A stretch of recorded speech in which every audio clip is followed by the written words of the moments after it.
المرسلين وعلى آله وصحبه أجمعين. سبحانك لا علم لنا إلا ما علمتنا إنك أنت العليم الحكيم. أما بعد. Alhamdulillah, dapat kita teruskan lagi kelas materi medika. Okay, untuk kelas kali ini kita buat sekejap saja. Sebab dia nak ada tugasan nak kena siapkan. InsyaAllah malam ni juga saya cuba bagi beberapa assignment ataupun task.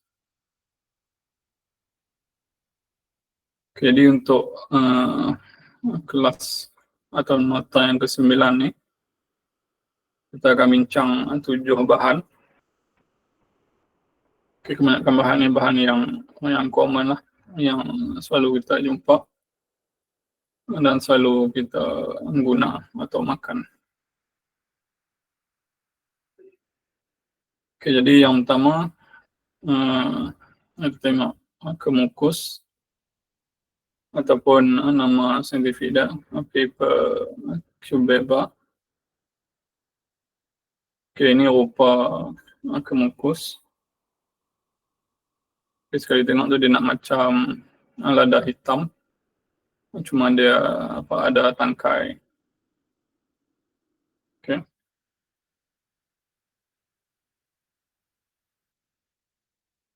Untuk kemukus ni antara khasiatnya dia kata mizaj ataupun sifat dia ialah hangat pada darjah yang kedua.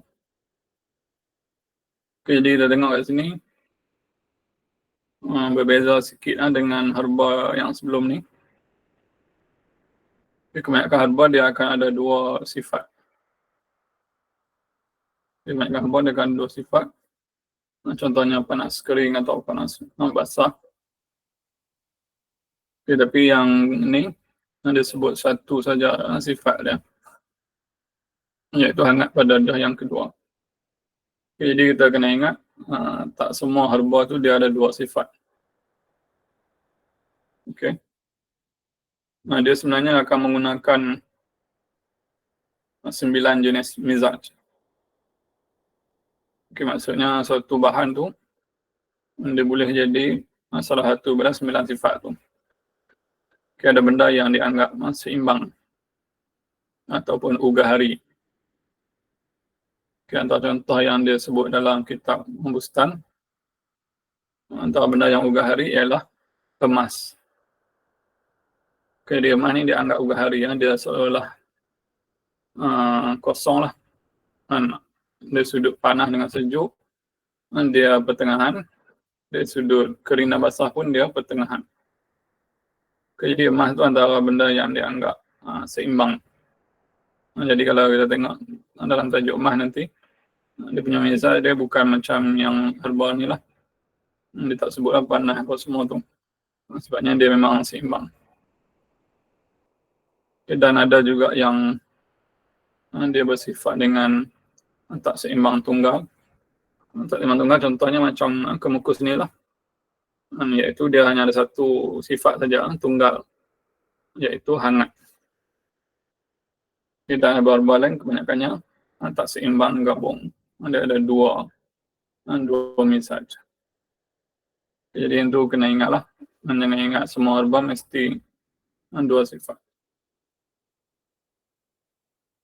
Okay, dan ada sudut khasiat ataupun faedah dia ialah menghilangkan duka cita dan percintaan. Okay, percintaan ni kalau ikut bahasa lah ni maksud dia bercinta lah. Okay, maksudnya satu yang macam satu yang positif, satu yang kita kata melibatkan emosi yang ni lah, cinta ataupun suka, rindu pada seseorang. Okay, tapi dalam bahasa lama, percintaan ni bukan maksud macam tu. Okay, dalam bahasa lama, percintaan ni lebih pada perasaan yang negatif. Okay. dia macam perasaan yang negatif, terutamanya perasaan yang hampir kepada kesedihan. Jadi dia sebut duka cita dan percintaan ni lebih kurang dia nak kata menghilangkan duka cita dan kesedihan. Okey. Jadi istilah tu dah berbeza, jadi kena ingat lah.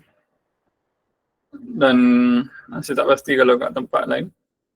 Tapi kalau belah sini, kadang-kadang perkataan cinta tu masih digunakan dengan maksud yang lama. Contohnya budak-budak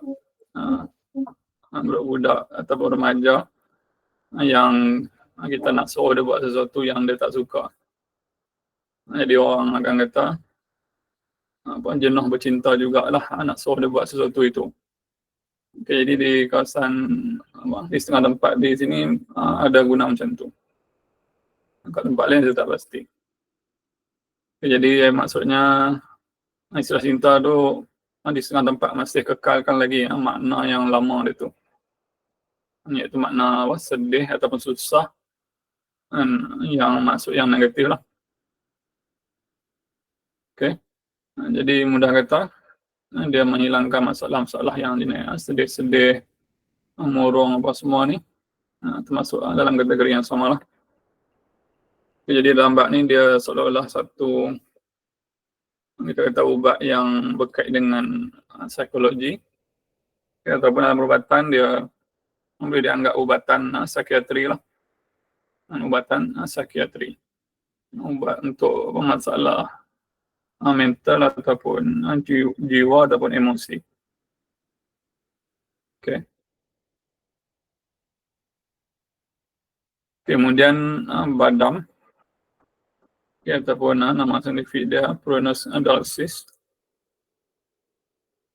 Okay, ini rupa pokok dia yang inilah yang segar, yang belum jadi badam kering yang selalu kita tengok tu.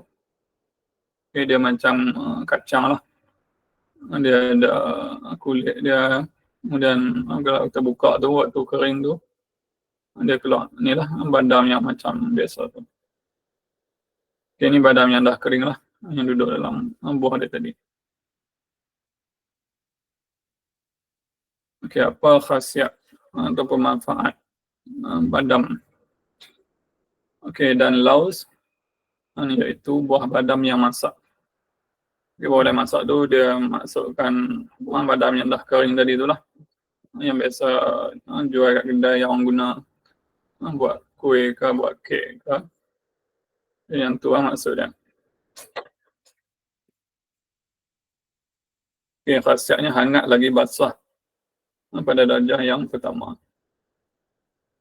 Okay, jadi dia panas basah tahap yang pertama. Jadi dari segi kesan dia tu tak kuat lah. Dia sebut tak kuat ni maksudnya kalau kita makan pun agak banyak tu masih okey lah, tak bagi kesan yang terlalu signifikan. Okay, tapi kalau hari-hari ulang makan yang banyak, mungkin ada kesan jugalah. Okay, dan badam ni dia ada sifat basah. Sebabnya dalam isi dia tu dia macam kacang yang lain lah. Dia ada isi dia, yang mana dalam isi tu dia ada sifat basah ataupun minyak dia. Okay, jadi badam tu kita boleh buat perahan dan dapatkan minyak badam. Okay. Dan kemudian kita tengok faedahnya menembunkan tubuh dan menghilangkan batuk, lagi menghilangkan senak hati dan limpa dan rasa sakit apabila dicampurkan dengan air mawar. Okay, dia tengok ada beberapa khasiat. Okay, faedahnya menembunkan tubuh. Okay, menembunkan tubuh maksudnya membuatkan badan jadi berisi lah.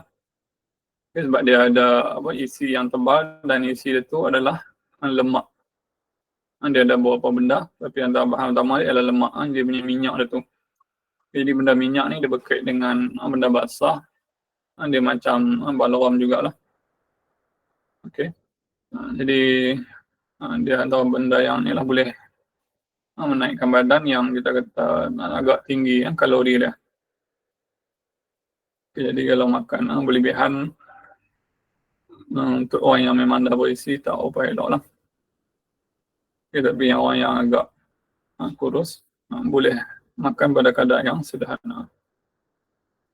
Kemudian dia juga menghilangkan batuk. Batuk ni dia banyak punca lah. Dia banyak punca. Tapi dalam setengah kes, batuk ni lebih pada sifat kering.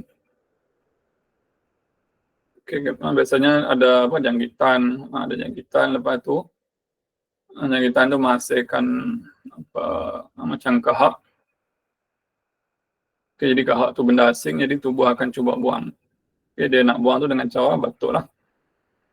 Sebab bila kita batuk, dia akan berlaku pengecutan otot dekat abdomen apa semua ni. Jadi dia akan menekan ruang dada, ruang toraks. Jadi bila tekan tu dia akan push benda yang ada dalam paru-paru tu keluar lah. Jadi asalnya tu dia punca macam tu lah, hanya kita untuk ada kahak apa semua.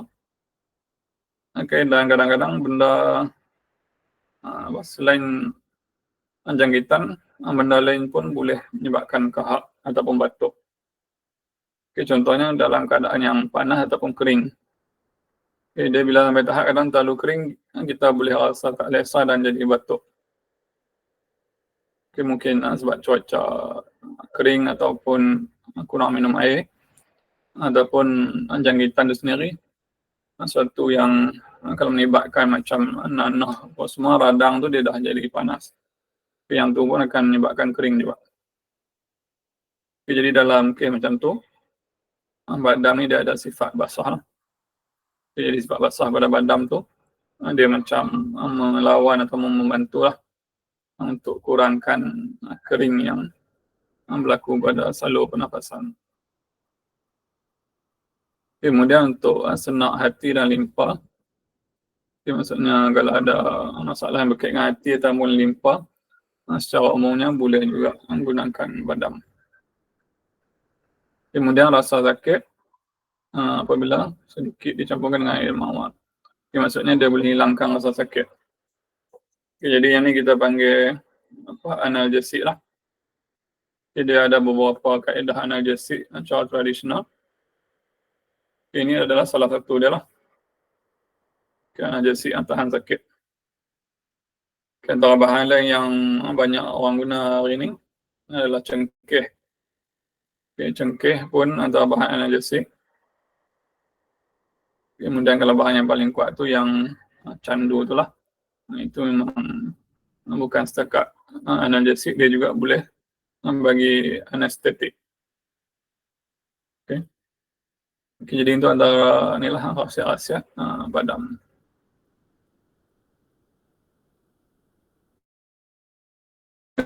Kurma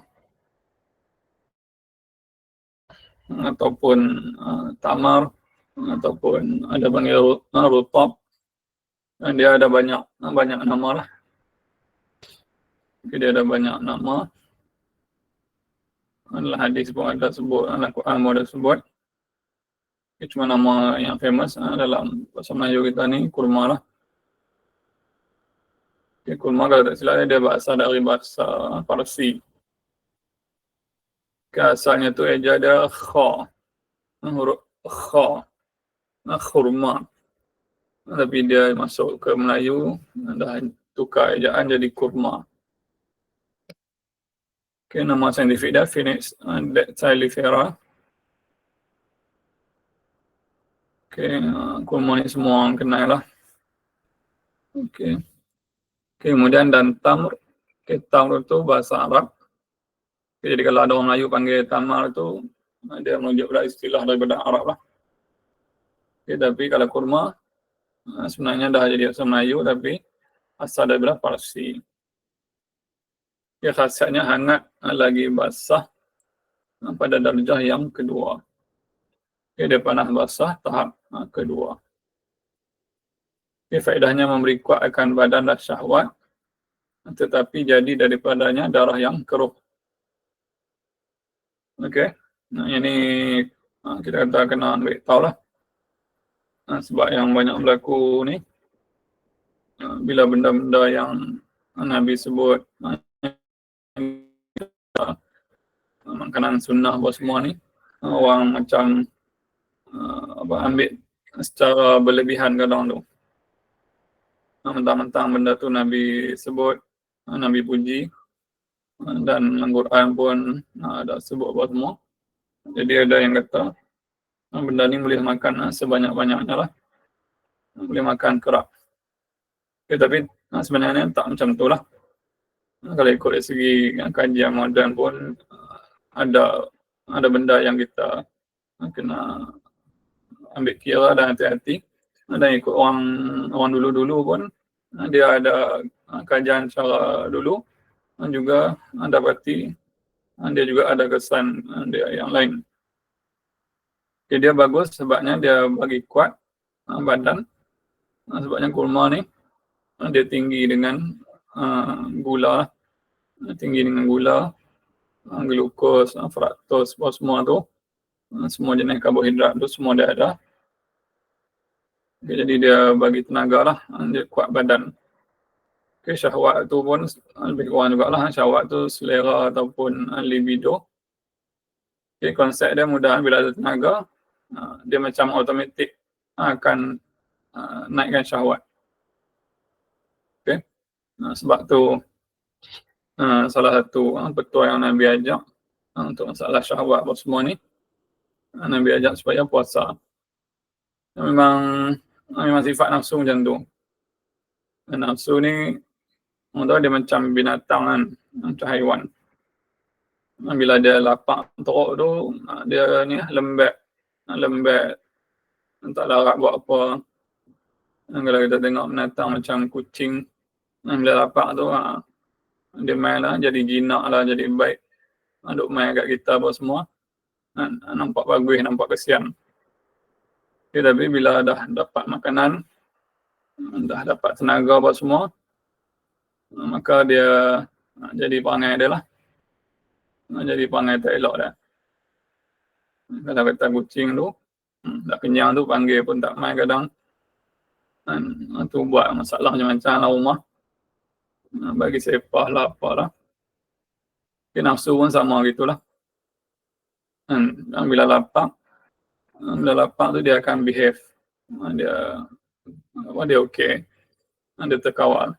Tapi bila dapat makanan, tambah-tambah jika makanan tu berlebihan, maka dia pun tunjuk belang dia lah. Okey. Sebab tu Nabi dah sebut dari awal lagi, digalakkan puasa. Tetapi jadi daripadanya darah yang keruh. Walaupun dia ada khasiat yang banyak, tapi daripadanya jadi darah yang keruh. Apa maksud darah yang keruh? Darah yang keruh ni lebih kurang kita kata darah yang tebal. Darah yang tebal ataupun agak pekat. Kenapa dia pekat ataupun tebal? Sebabnya dalam dia tu ada nutrien yang banyak. Dia banyak nutrien. Bila banyak nutrien, maka dia inilah macam kumpul penuh dalam darah. Kalau bahasa sekarang ni kita boleh kata dia macam pengumpulan gula yang berlebihan. Jadi untuk setengah orang, terutamanya yang kencing manis atau semua ni, memang kita sangat kena hati-hati ambil kurma. Tak boleh ambil banyak, dan kalau boleh cari kurma yang kurang manis. Kurma ni ada banyak jenis, ada yang manis, ada yang sederhana, ada yang agak tawar. Kalau yang paling tawar tu kurma yang jenis yang itulah yang muda tu, yang macam rutab, bukan setakat tak manis ataupun kurang manis, bahkan dia rasa kelak. Dia ada kelak-kelak dia sikit. Dia belum matang, jadi dia pembentukan gula tu belum sempurna lagi. Dia ada yang betul-betul manis, ada yang kurang. Jadi kalau nak ambil, cari yang kurang lah. Yang kurang manis ni antaranya macam kurma ajwa pun dia tak terlalu manis. Ataupun satu lagi macam kurma Maryami. Ada nama kurma Maryami. Dia kering-kering sikit. panjang-panjang sikit. Yang tu pun kurang sikit maneh dia tu. Okey, jadi kalau nak ambil, tengok keadaan. Kalau memang gula teruk sangat, boleh elakkan dulu. Tapi kalau agak terkawal ataupun memang normal, ambil yang kurang manis. Okey, dengan sederhana lah. Okey. Okey, seterusnya anggur. Okey, anggur ataupun nama saintifik dia Vitis vinifera. Okey, dari segi anggur ni dia banyak jenis lah. Ini salah satu contoh saja. Okey, dan kalau ikut nama saintifik tadi pun ni nama yang agak spesifik. Sebenarnya anggur ni semua jenis anggur lah. Ini satu spesies. Sepatutnya kita boleh letak Vitis spesies lah. Maksudnya mana-mana saja jenis Vitis ni boleh dianggap anggur. Okey, dan inab iaitu anggur. Okey, khasiatnya kulitnya itu sejuk lagi kering. Okey, jadi dia bahagikan khasiat anggur ni kepada 3 bahagian. Kulit, isi dan juga biji. Tak sama sifat dia ni. Okay, kulit tu dia kata sejuk lagi kering. Okay, sejuk lagi kering ataupun sifat tanah. Okay, kemudian khasiat isinya yang manis itu hangat lagi basah. Okay, jadi isi dia tu hangat basah, sifat angin. Okay, kemudian bijinya tu sejuk lagi kering, sifat tanah juga. Okay, jadi kulit dengan biji itu lebih pada sifat sejuk kering.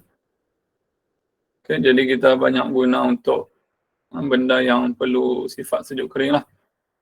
Sejuk kering ni berarti dia macam sifat astringent, sifat kelak ataupun mengecutkan.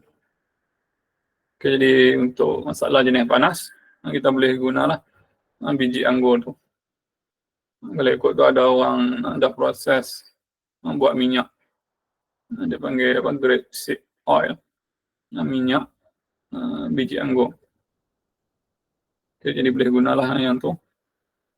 Kemudian isi dia tu dia manis, panas dan basah. Jadi dia memberi kuat akan badan. Dia lebih kurang macam kurma tadi lah. Dia ada sifat manis itu. Jadi dia bagi tenaga apa semua. Okay, kemudian pisang. Okay, pisang ataupun nama saintifik dia Musa paradisiaca. Okay, ataupun boleh juga lebih tepatnya kita letak Musa species. Sebabnya ini pun satu spesies yang khusus. Okay, tadi semua jenis pisang boleh kita masukkan di sini. Okay, pokok pisang semua kena insyaAllah. Okay, dan maus. Okay, mauzun iaitu pisang. Khasiatnya hangat, sedikit jua. Okay, maksudnya hangat tapi sikit je. Dia tak sebut nombor kat sini. Jadi kita boleh letak kat dia sama ada 1 ataupun bawah daripada 1 lah. Okay, sebab apa kita ada 1 atau kurang? Sebab pisang ni dia sifat dia tu tak kuat. Maksudnya kalau kita makan pun tak ada rasa yang jelas. Kita dah belajar belum ni.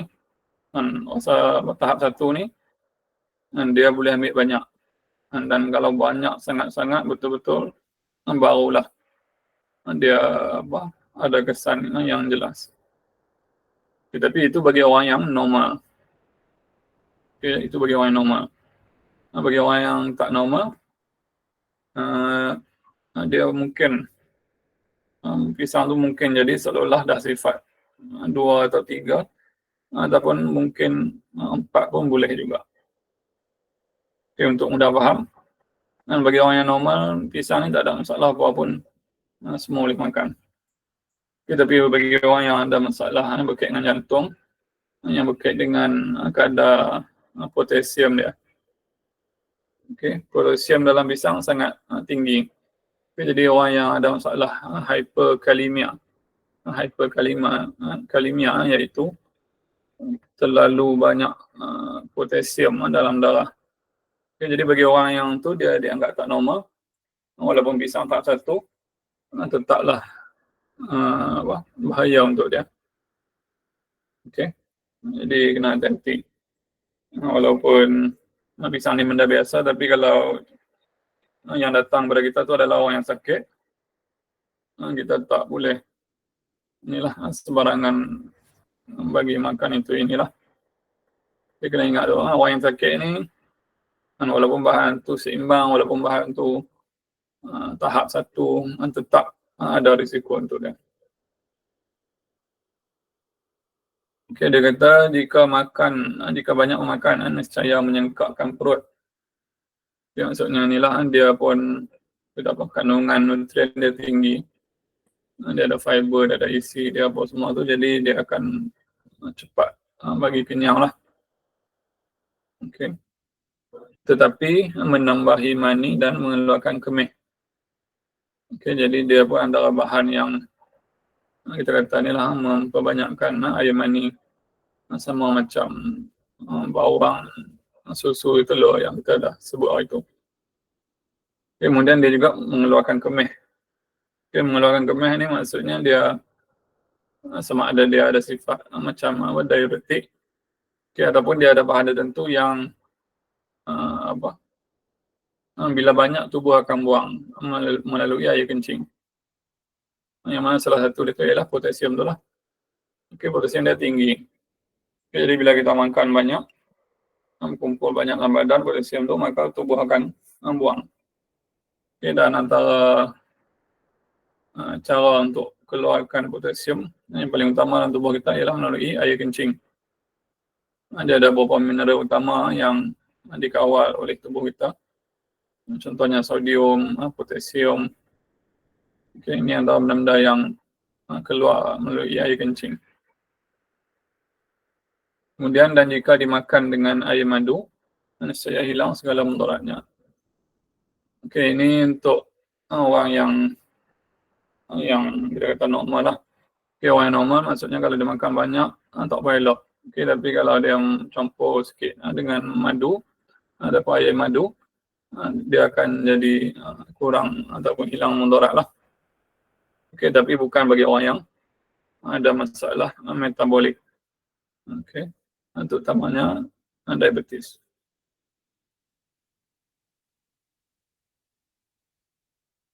Okey, kemudian kismis. Okey, ataupun dalam bustan digunakan istilah anggur kering. Dalam bustan digunakan istilah anggur kering.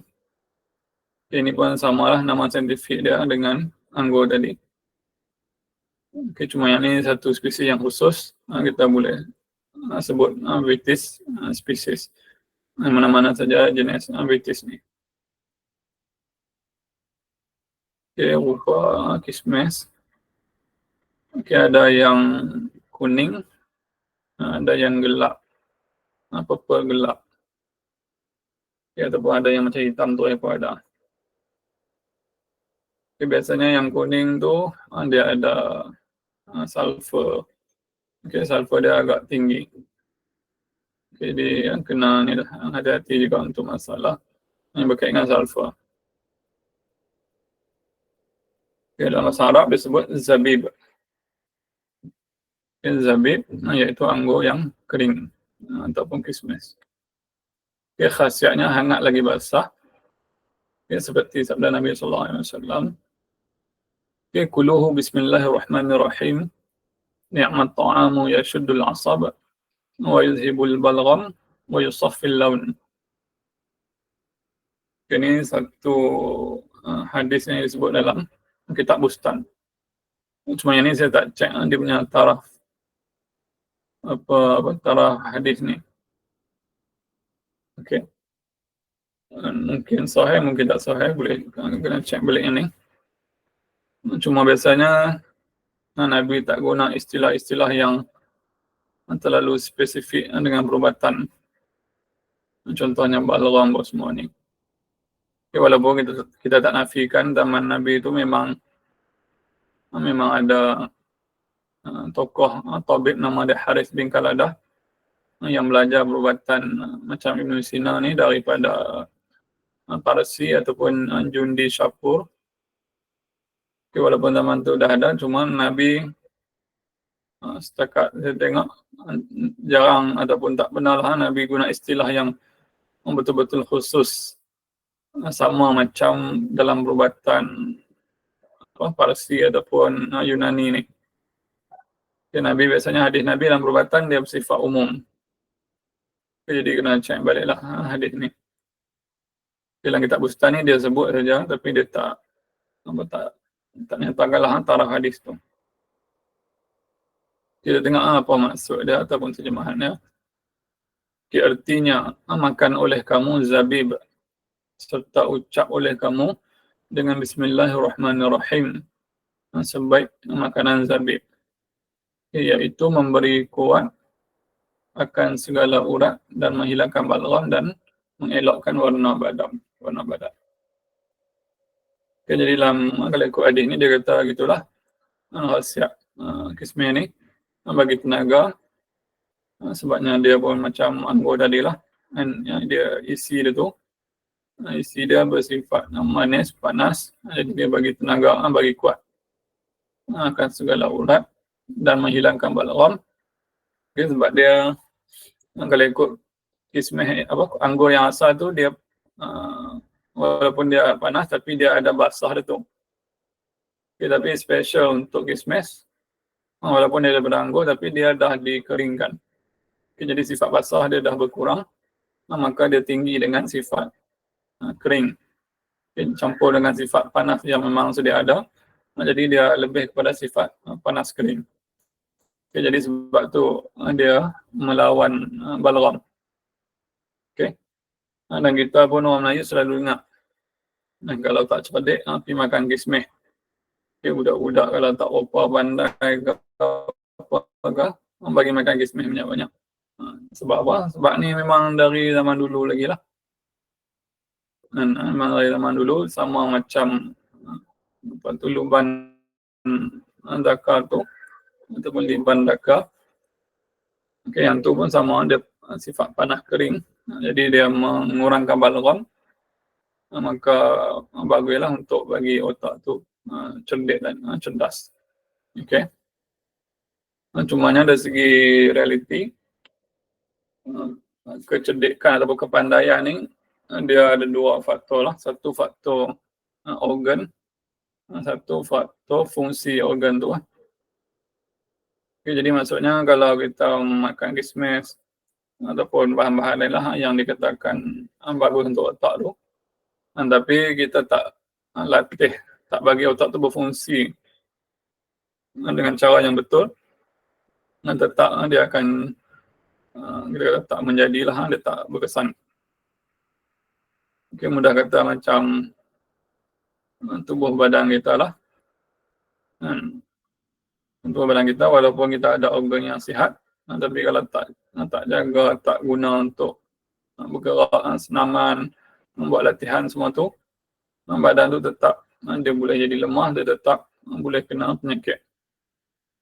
Jadi kecerdikan pun samalah. Bukan yang makan ubat ke produk ke herba ke tu yang pandai. Itu dia hanya menyediakan alat, dia hanya menyediakan organ. Dia macam kita kata kalau nak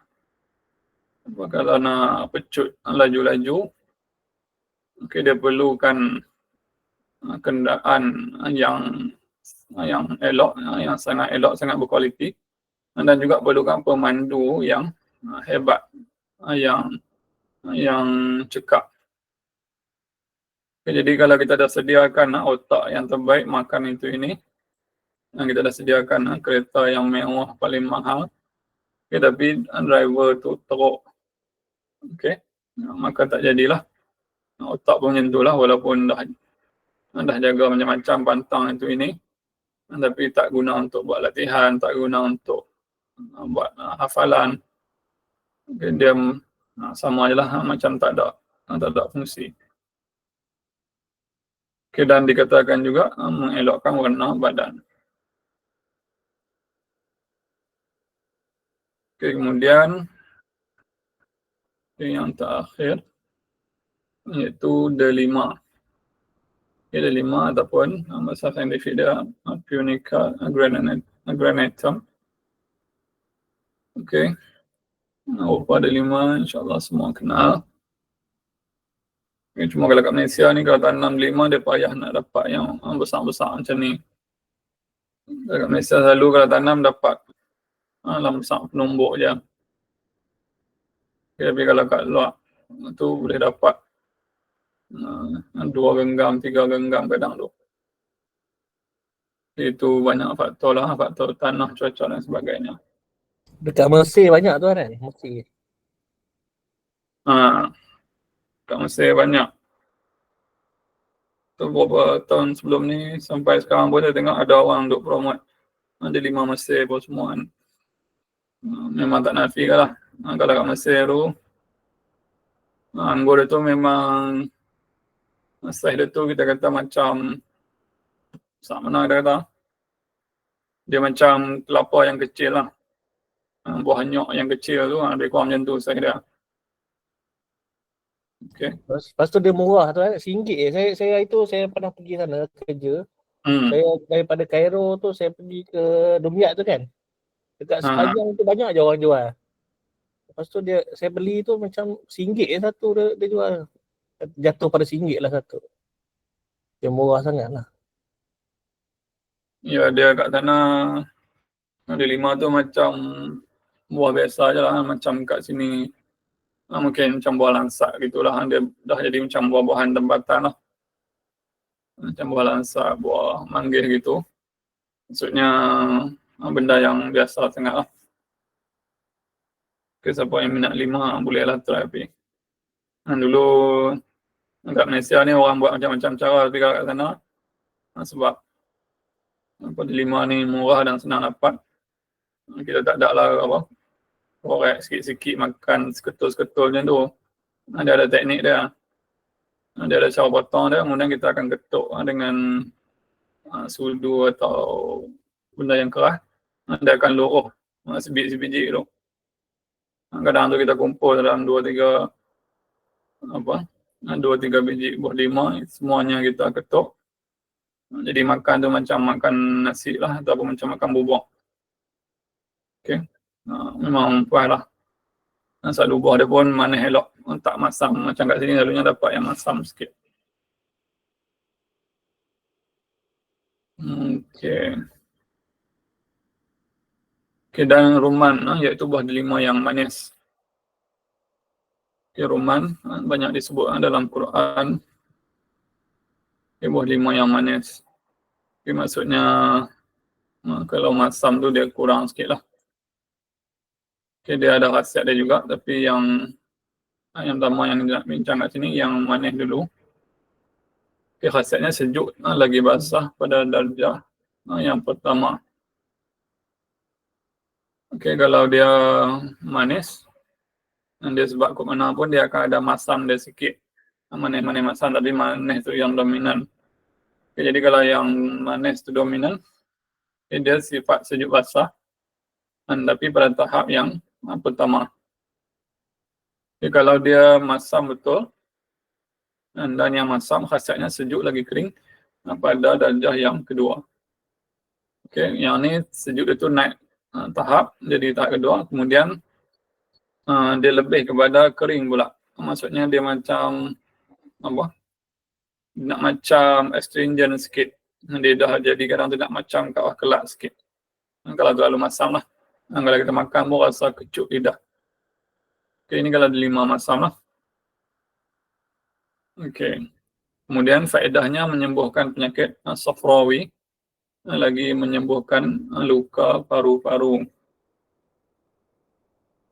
Okay, Safrawi iaitu sifat panas kering. Okay, panas kering, safra, empedu kuning. Okay, jadi kalau tengok sifat dia yang utama, yang biasanya yang manis lah kita masukkan tu, sifat dia sejuk basah. Okay, jadi sejuk basah lawan dengan safra, panas kering. Jadi boleh jadi satu ikhtiar untuk masalah safra. Dan juga untuk masalah paru-paru. Lagi banyak faedahnya seperti sabda Nabi sallallahu alaihi wasallam. Ini dalam satu hadis yang disebutkan dalam kitab Bustanus Salatin. Ar-rumman min simaril jannah. Wanzuru alla yusharikakum asyaitan. Wa qulu idza akaltum bismillahirrahmanirrahim. La yaqdira an yudhirra syai'an dzikirallahu ta'ala alaih.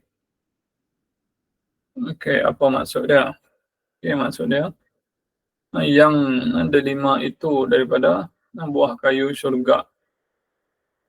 Ingat-ingat kamu supaya tiada disekutui oleh syaitan akan kamu pada memakan dia. Dan ucap oleh kamu tak kala memakan dia, Bismillahirrahmanirrahim. Tiada kuasa syaitan itu membencanai sesuatu yang tersebut itu atas nama Allah Ta'ala. Orang dulu punya bahasa, belik-belik dia. Dia nak abang kata, delima tu adalah daripada buah-buahan syurga. Dan beringatlah supaya kita tak sertakan ataupun bersama-sama syaitan ketika kita makan buah delima. Iaitu dengan cara kita kena baca Bismillahirrahmanirrahim. Dan syaitan tu tak boleh buat apa-apa pada sesuatu yang kita dah baca Bismillah. Itu maksud hadis tadi. Selesai 7 herba tu untuk malam ni, insyaAllah. Kalau ada soalan boleh ajukan. Tuan nak tanya, tadi Tuan cakap selalunya dalam hadis Nabi dia tak sebut secara spesifik kan, dia punya herba tu lah. Tapi dalam bab madu tu dia sebut pula secara spesifik lah. Spesifik nama madu tu maksudnya spesifik macam mana tu? Dalam hadis-hadis yang sebut kebaikan apa tu dalam rawatan semua kan. Sebut secara jelas lah macam tu. Saya faham yang tu. Maksud saya tadi tu, yang saya kata spesifik tu ialah Nabi tak guna, kita panggil terminologi ataupun jargon perubatan Ibn maksudnya adalah dia punya jargon dia tu contoh unsur api, angin, tanah air, kemudian cecair balgam, safurat sauda, tenaga tabi'i, nafsani, semua tu. Itu dia punya specific term. Kita kata medical jargons. Jadi maksud saya khusus tu ialah Nabi tak guna term-term tu secara khusus. Nabi boleh hurai khasiat madu ke apakah secara mendalam, tapi tak gunakan term yang tadi tu. Maksudnya sekarang saya tak jumpa lah hadis yang contohnya makan buah ini untuk mengurangkan unsur tanah ke, makan benda ni untuk menambahkan safra. Maksudnya Nabi tak cakap macam tu. Biasanya Nabi akan sebut secara umum, maksudnya bahasa tu bahasa umum yang tak guna term yang khusus tu. Faham tak maksud saya tu? Faham dah. Terima kasih dah. Jadi itulah kadang kita baca hadis ni, kadang kita boleh rasa pelik lah bila benda tu macam lain macam lah. Ataupun benda tu memang betul ataupun memang ada ilmu dia, tapi benda tu ilmu tu dibangunkan atau dikembangkan lepas zaman Nabi. Jadi bila benda tu dibangunkan ataupun dikembangkan lepas zaman Nabi, maka bila macam mana Nabi nak guna istilah tu kan, sebab istilah tu baru je dicipta selepas zaman Nabi. Ataupun kadang Nabi guna juga istilah tu tapi dengan maksud yang umum. Maksud yang umum yang biasa, bukan maksud yang khusus ikut satu bidang yang baru dibuat tu. Jadi kadang-kadang kita boleh macam lah hadis yang pelik sikit ni berdasarkan yang tu lah. Okey, contoh mudah. Okey, contoh macam dalam Quran. Dalam Quran Allah ada sebut istilah apa Syiah. Dalam Quran Allah sebut min syiatih. Okey. Dalam Quran Allah sebut Syiah. Okey, Syiah dalam Quran tu bukan maksud apa orang Syiah apa tu. Syiah tu maksud asal dia, maksud umum dia ialah kumpulan ataupun golongan. Boleh cari dalam Quran ada perkataan min syiatih, daripada kumpulannya ataupun golongannya. Okey, bukan Allah nak sebut apa ni, merujuk kepada orang Syiah ke Sunni ke, bukan. Okey, jadi kena apa, istilah tu kena ni lah, kena ambil tahu. Okey, dia apa, istilah yang apa, yang asalnya maksud biasa aja, tapi satu zaman tu dia jadi satu khusus, istilah khusus. Sama juga macam istilah Sunni pun, Sunni ataupun asalnya sunnah, asalnya adalah sunnah Nabi lah. Sunnah-sunnah Nabi apa semua apa yang Nabi ajak tu. Okay, tapi bila zaman orang Islam gaduh, barulah satu golongan ni dinamakan sunnah ataupun sunni, satu golongan lagi dinamakan syiah. Okey. Jadi itu istilah yang datang zaman kemudian. Istilah yang datang zaman kemudian. Kita tak boleh sandarkan Nabi sebut itu dengan maksud yang sekarang. Sebab ada sengawan dia salah guna lah. Dia nak sokong sesuatu tu. Betul dia ambil lah dari Quran atau hadis. Tengok Quran sebut macam ni, hadis sebut macam ni. Sedangkan Quran hadis tu sebut secara umum. Dan orang yang kemudian tu lah yang gunakan istilah tu dan bubuh makna yang baru, yang khusus. Okey. Itu masalah bahasa lah. Sama juga lah macam perubatan ni. Nabi mungkinlah sebut api, ada hadis yang sebut nar. Okay, tapi nar tu api biasalah, api yang terbakar ni, ataupun nar maksud neraka. Jangan pula kita pergi terjemah nar dalam hadis Nabi tu, ni unsur api ni. Unsur api yang Ibn Sina tu bincang, unsur api yang Aristotle tu bincang, ataupun yang kita sendiri tu bincang. Jadi kita kena bezakanlah benda tu.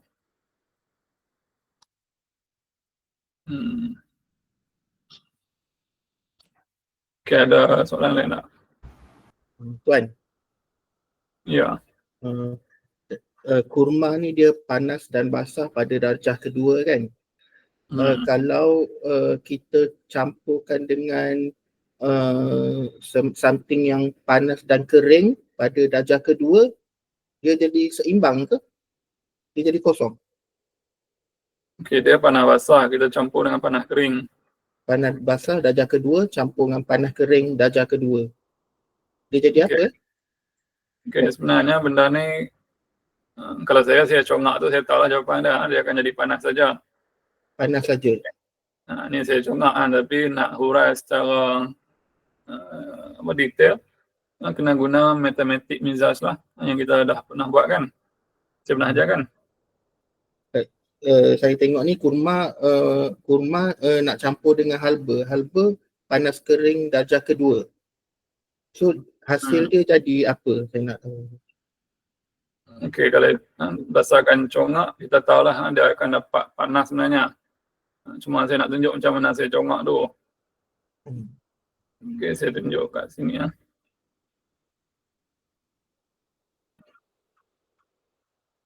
Okey, ada dua panas tambah. Okey, dia dua panas dan apa tadi?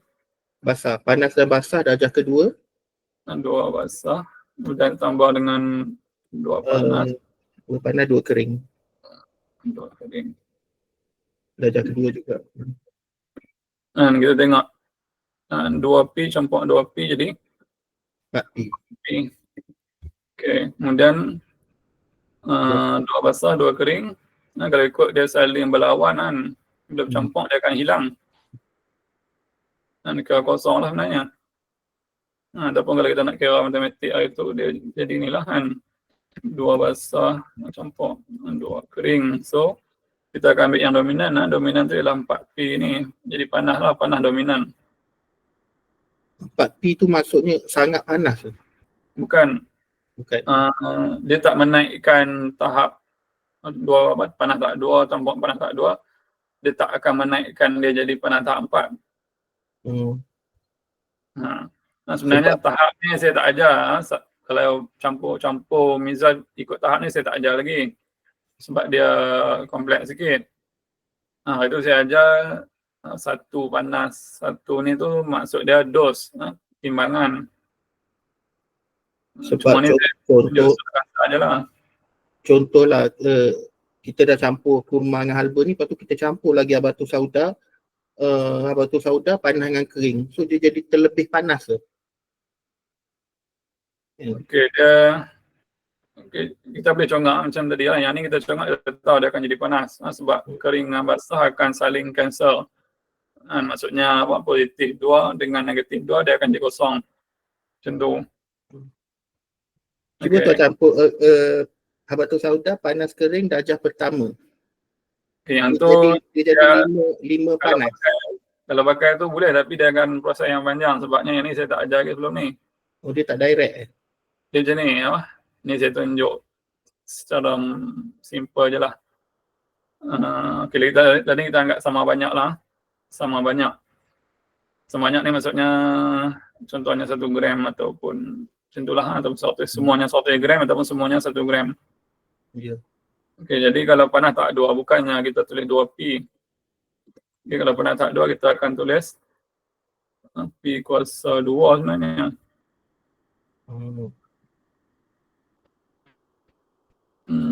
Tak ada pula. Nak buka word lah. Tapi kalau ikut matematik kita pakai tanda ni lah. P kuasa 2. P kuasa 2 tambah kering kuasa 2. Okay, ini kuasa lah ataupun tahap dos dia kat depan. Contohnya kalau pakai 2 gram semua kan. Dapat tak ambil clear 1 gram lah, 1 gram. 1 gram dalam 1 bahagian 1 gram. Kalau kita pakai nisbah boleh? Macam 2 nisbah 1, 2 kurma 1 halba. Boleh contohlah kalau kurma dia 2 tahap 2 kan. Kalau nak kata pakai 2 kurma kan. Okey, yang asal dia dulu. Paling asal dia yang pertama macam ni. Kurma nak buah 2 kan, 2 gram 2 bahagian. Macam tu. Tambah apa nama tadi? 1 bahagian apa? Halba panas basah. Terbalik Panas basah. Okey. Panas basah 2 kemudian kering kuasa 2. Okey, ini kiraan formula yang awal dia. Yang ni saya tak ajar sebabnya dia susah sikit. Boleh siapa yang memang pandai matematik tu sepatutnya dia dah boleh faham dah maksud saya ni. Yang ni kuasa. Tahap. Bila kita sebut dia tahap 1, 2, 3, 4 berarti kuasa. Kalau tahap 1 kuasa 1 lah. Kalau tahap 2 kuasa 2, tahap 3 kuasa 3. Tahap 4 kuasa 4. Okey, dia macam tu. Lepas tu baru pecah pula. Dia akan pecah-pecah. Kemudian hak nombor gram ni ataupun bahagian ni kena darab dengan nombor kuasa. Baru dapat nilai dia. Maksudnya 2 kena darab dengan 2, kemudian 2 darab dengan 2 ni. Okey, akan jadi nilai baru. Jadi akan 4B lah. Dan 1 darab 2, 1 darab 2, 2. Jadi 1 per 2 P 2K. Kemudian kira lah sampai habis. Siapa yang pandai matematik tu dia dah boleh kira sampai habis. Yang dah lupa-lupa matematik tu tak apa. Saya pun memang tak mahu sentuh sebab susah sikit nak faham yang ni. Ataupun ambil masa sikit. Sebab tu saya boleh buat formula kiraan mizaj. Okay, saya tak tahu lah pernah dengar tak, tapi saya dah buat satu formula. Maksudnya kalau kita nak campur contohnya 5 herba, yang kita tahu berapa gram setiap satu, dan kita tahu juga tahap tahap inilah tahap keberapa setiap satu tu. Okay. Kemudian kita campur je semua ni, kita boleh tahu kita akan dapat hasil akhir itu mizaj apa dan tahap apa. Guna formula tu je. Okay, ataupun kalau kita nak buat macam soalan matematik kan, cari nilai X lah, Y apa semua tu. Contohnya kita kata kita campur kurma dan 2 gram kurma dengan 2 gram X dan 2 gram herba X. Dan mendapat hasilnya ialah satu ramuan baru dengan sifat panas panas basah tahap 2. Jadi apakah mizaj sebenar herba X?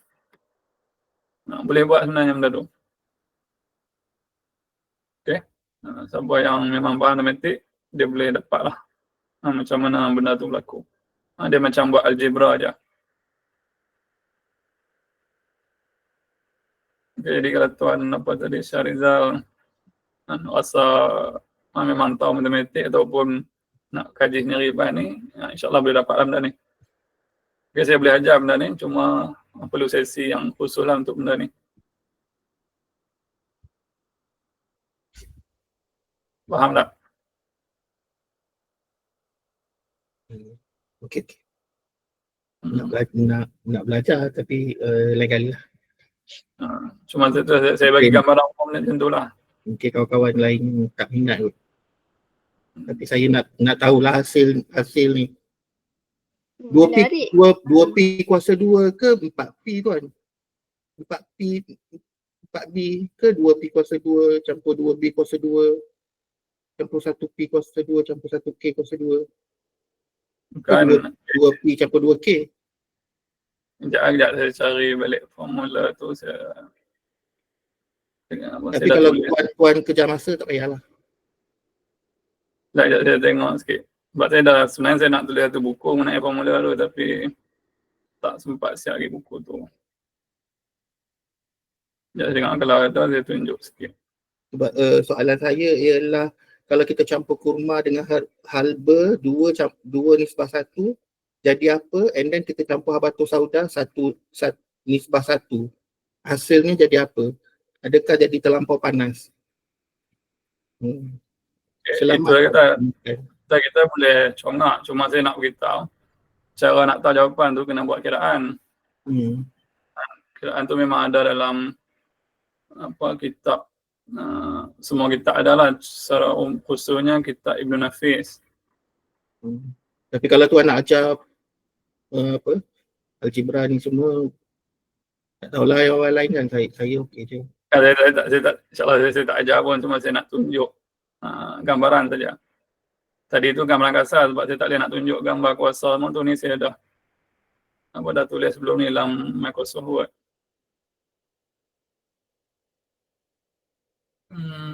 Jangan. Nanti jumpa face to face lah. Tulis senang sikit kot atas kertas. Tak ni ada dalam Microsoft Word ni. Saya dah nak bagi nampak je. Superscript tuan, superscript. Boleh cari, cuma saya still tak complete lah. Saya nak tunjuk yang saya dah buat tu. Sekejap.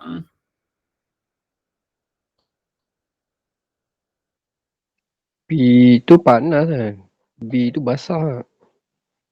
Okay, nampak tak? Okay, ni sebenarnya buku ni. Saya baru buat sikit, kemudian saya tinggal lama dah. Tak sempat siap. Okay, formula. Dia nampak tak ni? Ni formula dia. Okay, formula ni.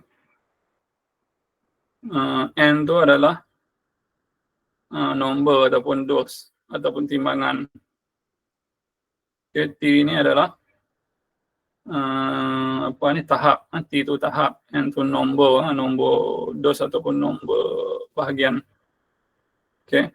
Kemudian X itu adalah paksi X. Paksi X merujuk kepada panas sejuk. Kemudian yang ni paksi Y merujuk kepada basah kering. Okay, jadi kita kena totalkan semua ni. Simbol ni, simbol 3 terbalik ni adalah dalam matematik dia panggil total ataupun the sum of. Okay, hasil tambah kesemuanya. Okay, dia ada dua kaedah, satu kaedah Ibn Nafis, satu kaedah Ibn Khaldun, bukan Ibn Rushd. Okay, tapi yang lebih tepat dengan matematik adalah kaedah Ibn Nafis. Okay, ini cara contoh kiraan dia. Okay. Kita kena apa? Buat dua ni timbangan dia lah. Dan H tu, H adalah hangat ataupun panas. Dan 2, 3 ni tahap dia. Ni pun hangat, tahap 1. Kemudian kembangkan. Dikembangkan akan dapat macam ni. Tu kembangkan lagi, kira lagi. Dan sampai dapat macam ni. Tu kiranya akhirnya bila kita campur dua tu, masukkan dalam formula ni, kita akan dapat jawapan matematik dia tu merujuk kepada dua bahagian ataupun kalau kita kata gram, 2 gram, 2 gram untuk bahan baru tu yang bersifat panas tahap kedua. Okey, ni kaedah Ibn Nafis yang saya guna, dan inilah satu lagi kaedah Ibn Rushd. Okay, kaedah Ibn Rushd ni ada lain sikit dan tak berapa sesuai dengan matematik. Okey, ni kaedah yang saya buat sendiri lah.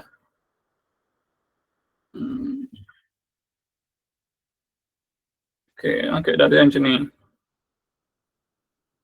Yang ni ada huraian dia, saya tak tambah lagi. Kemudian ada kaedah alternatif. Alternatif ni dia pakai kaedah fizik sikit. Siapa pernah belajar fizik dalam bab thermodynamic bahagian ni lah tenaga. Okey, itu je lah yang saya nak kongsi.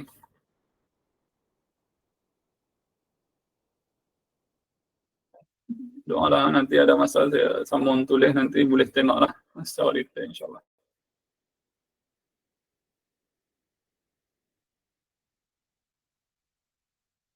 Okey, ada soalan lain ke?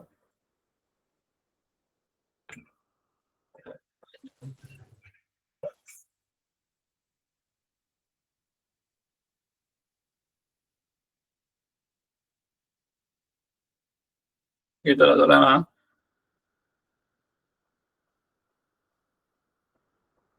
Okey. Okay, jadi kalau untuk soalan tadi tu macam tu lah. Dia nak tahu jawapan tu, kena buat kiraan dulu.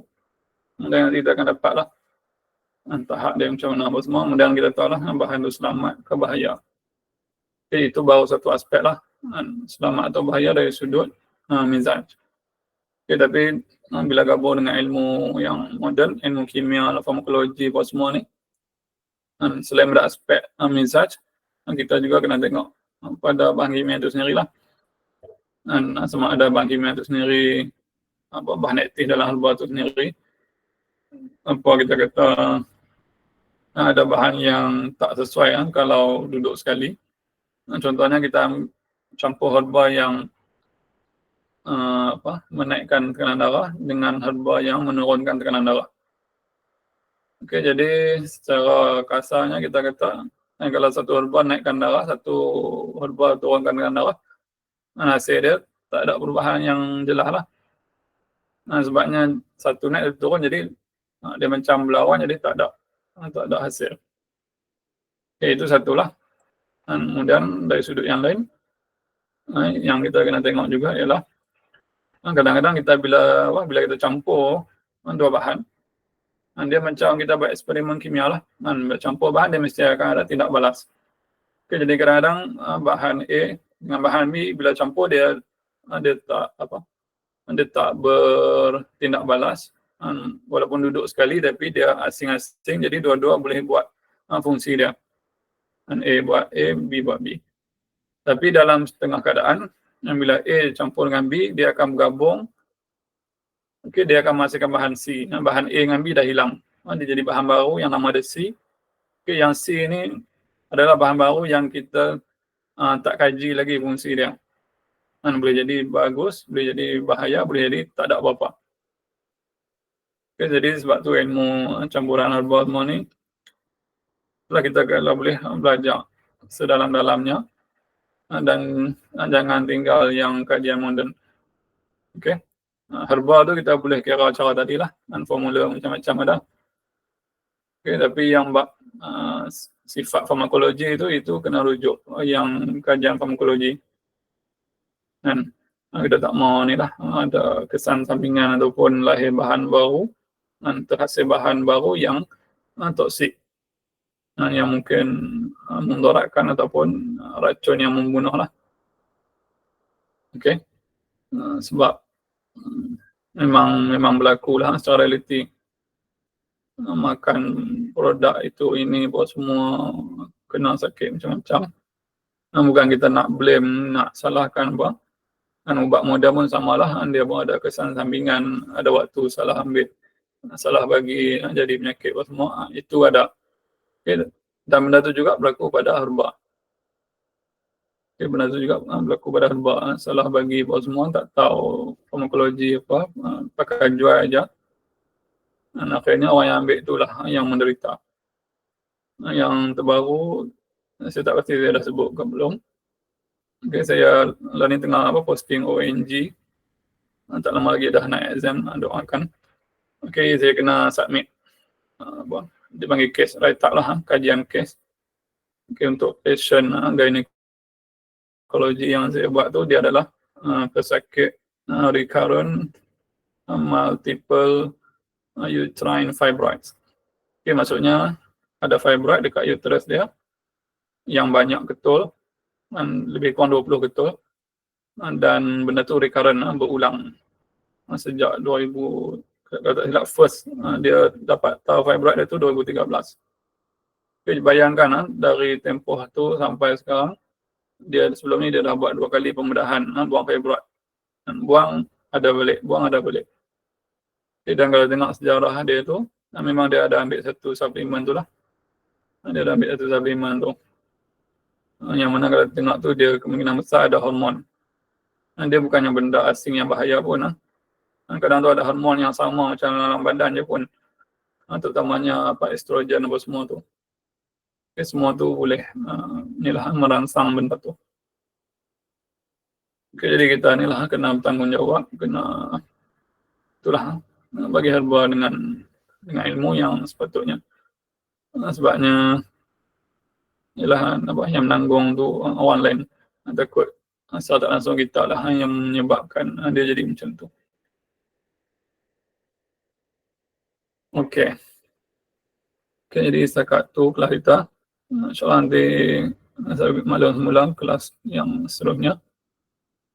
Saya kalau sikit sebab posting yang tahun 5 ni dia pendek-pendek. Jadi dalam tempoh beberapa minggu ni saya kena cover banyak topik, buat assignment, buat semua. Tu lagi 2 minggu tinggal untuk exam. Jadi memang ni lah kalau sikit. Okay, bapak insyaAllah saya cuba buat setakat yang termampu. Okay, jumpa lagi insyaAllah. Sekian. Assalamualaikum warahmatullahi wabarakatuh. Waalaikumsalam warahmatullahi wabarakatuh. Waalaikumsalam. Terima kasih Tuhan. Assalamualaikum. Ya, sama. Terima kasih Tuhan. Assalamualaikum. Sama. Assalamualaikum.